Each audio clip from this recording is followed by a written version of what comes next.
আমাদেরকে করতেছে। আমি আদালতে দাঁড়িয়ে বলেছি যে এই দায়িত্ব ইনকিলাব মঞ্চ বা আমাদের নয়, এই দায়িত্ব শহীদ ওসমান হাদির পরিবার নয়, এই দায়িত্ব রাষ্ট্রের, যে কে শহীদ ওসমান হাদিকে খুন করেছে সেটা বের করার। এই দায়িত্ব রাষ্ট্রের, যে এই খুনের পিছনে কারা রয়েছে তাদেরকে খুঁজে বের করার। উল্টো বারংবার এই রাষ্ট্রের পক্ষ থেকে, এই সরকারের পক্ষ থেকে, তার সন্ত্রাসী বাহিনীর পক্ষ থেকে ইনকিলাব মঞ্চ এবং তার পরিবারকে অভিযুক্ত করে বিভিন্ন ধরনের বক্তব্য দেওয়া হচ্ছে। প্রিয় ভাইয়েরা, অনেকেই বলেন যে ওসমান হাদি কে ছিলেন, তার রাজনীতি কি ছিল। একটা কথা আজকে স্পষ্ট করে বলে দেই, ওসমান হাদি ছিল বাংলাদেশের আজাদী, যাকে খুন করবার জন্য আধিপত্যবাদের সর্বোচ্চ পর্যায় থেকে নির্দেশ দিতে হয়। যারা প্রশ্ন করো ওসমান হাদির রাজনীতি কি, ওসমান হাদির রাজনীতি হচ্ছে বাংলাদেশের মাটি ও মানুষের স্বাধীনতা। তোমরা সাপ্রি বাহিনী ওসমান হাদিকে যতই বাংলাদেশের মাটি থেকে নাই করে দিতে চাও, বাংলাদেশের মাটি ও মানুষ শহীদ ওসমান হাদিকে ততই প্রাসঙ্গিক করে তুলবে। আমরা আজকে ইনকিলাব মঞ্চের পক্ষ থেকে কোন ধরনের তফা দেওয়ার জন্য এখানে আসি নাই। আজকে আমরা ইনকিলাব মঞ্চের পক্ষ থেকে স্পষ্টভাবে চূড়ান্ত আন্দোলনের দিকে ধাবিত হওয়ার জন্য আজকে এইখানে আমরা বসেছি। প্রথমত, আগামীকাল এই রাষ্ট্র শহীদ ওসমান হাদির খুনকে কেন্দ্র করে একটা অন্ধকারে নিমজ্জিত রয়েছে। আমরা চাই এই রাষ্ট্রের কুশীলবরা যাতে আলোর মুখ দেখে, এই জন্য আগামীকাল সন্ধ্যায় ইনকিলাব মঞ্চের পক্ষ থেকে আমরা একটা মশাল মিছিলের আয়োজন করেছি। শুক্রবার বাদ জুমা আমরা এই ঢাকা বিশ্ববিদ্যালয়ের কেন্দ্রীয় মসজিদ থেকে একটি বিক্ষোভের ডাক দিয়েছি এবং বাংলাদেশের সকল জনগণকে শহীদ ওসমান হাদির খুনিদেরকে বিচারের মুখোমুখি করবার জন্য বাদ জুমা সারা দেশে বিক্ষোভ আহ্বান করছি জনগণের পক্ষ থেকে। প্রিয় ভাইয়েরা, শহীদ ওসমান হাদি তিনি শুধুমাত্র একটি নাম নন, বা তার খুন শুধুমাত্র বাংলাদেশের কোনো অভ্যন্তরীণ বিষয় নয়, এটি এখন বাংলাদেশের স্বাধীনতা সার্বভৌমত্বের প্রশ্ন। এই প্রশ্নে আমাদের আর ছাড় দেওয়ার কোনো সুযোগ নাই। এই বাংলাদেশের র এবং ভারত নিজেরা এসে এইখানে শহীদ ওসমান হাদিকে খুন করে যায় নাই।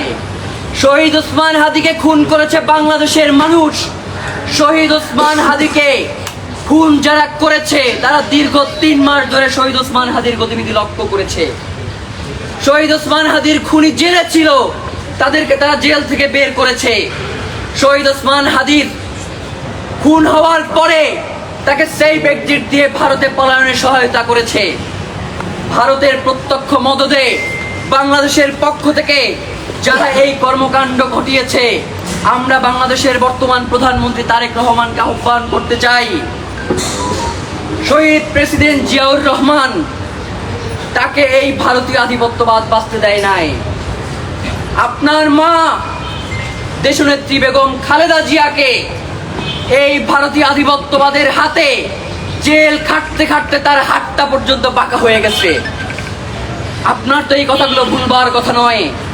আমরা আপনাকে আহ্বান জানাই, শহীদ ওসমান হাদি ওই একই সুতোর মানুষ যিনি এই সকল আধিপত্যবাদের বিরুদ্ধে দাঁড়িয়েছিলেন। আমরা যদি বাংলাদেশ থেকে আধিপত্যবাদকে নির্মূল করতে না পারি, তাহলে বাংলাদেশের স্বাধীনতা সার্বভৌমত্ব থাকবে না। আমাদের জীবনে, আমাদের দেহে এক বিন্দু রক্ত থাকা পর্যন্ত আমরা বাংলাদেশের স্বাধীনতার সার্বভৌমত্বকে ভারতের কাছে বিকিয়ে যেতে দেব না, দেব না, দেব না। প্রিয় ভাইয়েরা, আজকের এই সংবাদ সম্মেলন থেকে আপনাদের সর্বশেষ আহ্বান জানিয়ে আজকের মতো আমাদের এই সংবাদ সম্মেলনটা শেষ করতে চাই।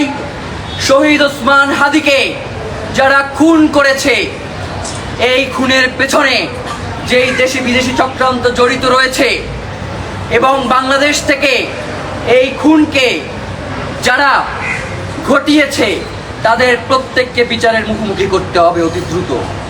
নাম্বার 2, এখন পর্যন্ত 14 থেকে 15 বার শহীদ ওসমান হাদির এই যে তদন্ত, এটাকে পেছানো হয়েছে। আমরা আপনাদেরকে স্পষ্ট করে বলি, এই রিপোর্ট দাখিলের সময় আপনাদেরকে আর পেছাইতে আমরা দেব না। এইটাকে কোনোভাবেই আমরা মিস্টেরিয়াস কেস হইতে দিব না।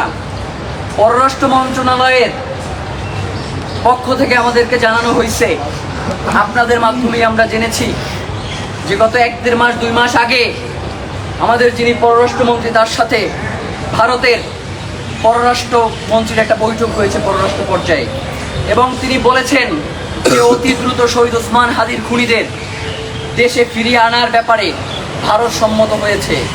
অথচ অত্যন্ত আশ্চর্যের বিষয় হচ্ছে, যার সাথে বৈঠক হয়েছে তার ব্যাপারেই মমতা বন্দ্যোপাধ্যায় বলেছে যে সে নাকি তাকে চুপ থাকতে বলেছে এই ব্যাপারে। তো সুতরাং আমার কাছে মনে হয়েছে বাংলাদেশের পররাষ্ট্র মন্ত্রণালয় থেকে যে বিবৃতি দেওয়া হয়েছে খুনিদেরকে ফিরিয়ে আনার ব্যাপারে, এইটা মূলত বাংলাদেশের স্বাধীনতাকামী জনগণকে এই খুনের বিচার থেকে, এই লড়াই থেকে দূরে সরিয়ে রাখবার জন্যই এই কথাগুলো বলা হয়েছে। নয়তো যেই অমিত শাহের নাম একদম সরাসরি এই খুনের সাথে জড়িত হয়েছে, তার সাথে বৈঠক করে খুনিয়ে ফিরিয়ে আনা হইতেছে, এইটা তো পাগলেও বিশ্বাস করবে না। প্রিয় ভাইয়েরা, আমরা আপনাদেরকে স্পষ্ট করে বলি যে অতি দ্রুত, মানে কোনো, আপনি দেখেন ফিরিয়ে আনা হবে মানে এটার কোনো সময়সীমা নাই। এটা একটা ইনফিনিটি ব্যাপার, যে কবে ফিরে আনবে এই ব্যাপারে কোনো ব্যাপার নাই, কিন্তু ফিরে আনা হবে। আমরা স্পষ্ট তারিখ চাই যে আর কত দিনের মধ্যে সরকার পররাষ্ট্র মন্ত্রণালয়ের পক্ষ থেকে এই খুনিদেরকে ফিরিয়ে আনার ব্যাপারে ব্যবস্থা গ্রহণ করবে, সেই তারিখটুকু আমাদেরকে জানাবে। নয়তো এই যে বন্দি বিনিময় চুক্তি রয়েছে এইটা বাদ দিয়ে দেন, এইটা বাদ দিয়ে দেন। যেইটার কার্যকারিতা নাই সেই চুক্তি তো আমার মানার কোনো দরকার নাই। প্রিয় ভাইয়েরা, নাম্বার 3, আমরা আগেও বলেছি এখনো বলি, সিভিল এবং মিলিটারি ইন্টেলিজেন্সের মধ্যে এই আওয়ামী দোসররা এখন পর্যন্ত ঘাপটি মেরে বসে আছে। গতকাল থেকে আপনাদের কাছে এই ব্যাপারগুলো অনেকটাই সুস্পষ্ট। যখন আমাদের আলাপ করবার কথা ছিল মমতা বন্দ্যোপাধ্যায়ের বক্তব্য এবং ভারতের সংশ্লিষ্টতার ব্যাপারে, তখন দেখবেন যে হঠাৎ করে 2-3 ঘন্টা পরে আমরা নিজেদের মধ্যে কামড়াকামড়ি শুরু করে দিয়েছি। আজীবন এই আধিপত্যবাদ আমাদের ভিতরে এই কামড়াকামড়ি অব্যাহত রেখেছে নিজের আধিপত্যবাদ কায়েমের জন্য। সুতরাং এই সিভিল এবং মিলিটারি ইন্টেলিজেন্সের মধ্যে এই যে আওয়ামী দোসররা রয়েছে তাদেরকে চিহ্নিত করে অতি দ্রুত বিচারের মুখোমুখি করতে হবে। এবং সর্বশেষ আপনাদেরকে একটা দুঃখের কথা বলি, শহীদ ওসমান হাদি আজকে প্রায় 6 মাস তিনি এই জাতীয় কবি কাজী নজরুল ইসলামের পাশে সমাহিত রয়েছেন। আজ পর্যন্ত তার কবরে একটা নাম ফলক বসে নাই। আজ পর্যন্ত শহীদ ওসমান হাদির এই কবরটাকে যে একটু সুন্দর করে সাজানো দরকার সেই প্রয়োজন রাষ্ট্র মনে করে নাই।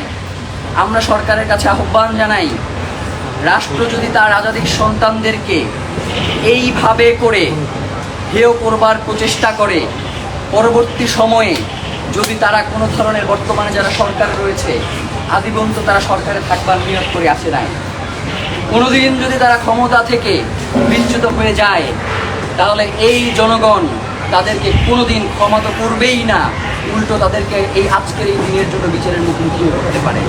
সুতরাং অতি দ্রুত যাতে ওসমান হাদির কবরকে, এবং আরেকটা ব্যাপার দেখেন, ওসমান হাদিরে কোনোভাবেই তো তারা বাঁচাইতে পারে নাই, কিন্তু ওসমান হাদির মৃত্যুর পরে তার নিরাপত্তা নিয়ে রাষ্ট্রের আরে মারাত্মক ব্যাপার স্যাপার। তার লাশটা কোন রাস্তা দিয়ে আসবে সেটা আমরা পর্যন্ত জানি না। আমরা জানতেছি যে তার লাশ আসতেছে শাহবাগে, গাড়িতে উঠবার পর দেখতেছি যে তার লাশ যাইতেছে রিজুক ইনস্টিটিউট। আবার তার কবর খুলে দেওয়া হচ্ছে না, তার কবরে এখন নিশ্চিত নিরাপত্তা দরকার। কিন্তু যখন শহীদ ওসমান হাদিকে এই রাষ্ট্রের প্রয়োজনে বাঁচিয়ে রাখবার দরকার ছিল, তখন সরকার তার নিরাপত্তা নিশ্চিত করতে পারে না। তো এই জন্য আমরা অতি আহ্বান জানাই যে শহীদ ওসমান হাদিকে বাংলাদেশ ভালোবাসে, শহীদ ওসমান হাদি এই বাংলাদেশের স্বাধীনতা সার্বভৌমত্বের অদম্য প্রহরী।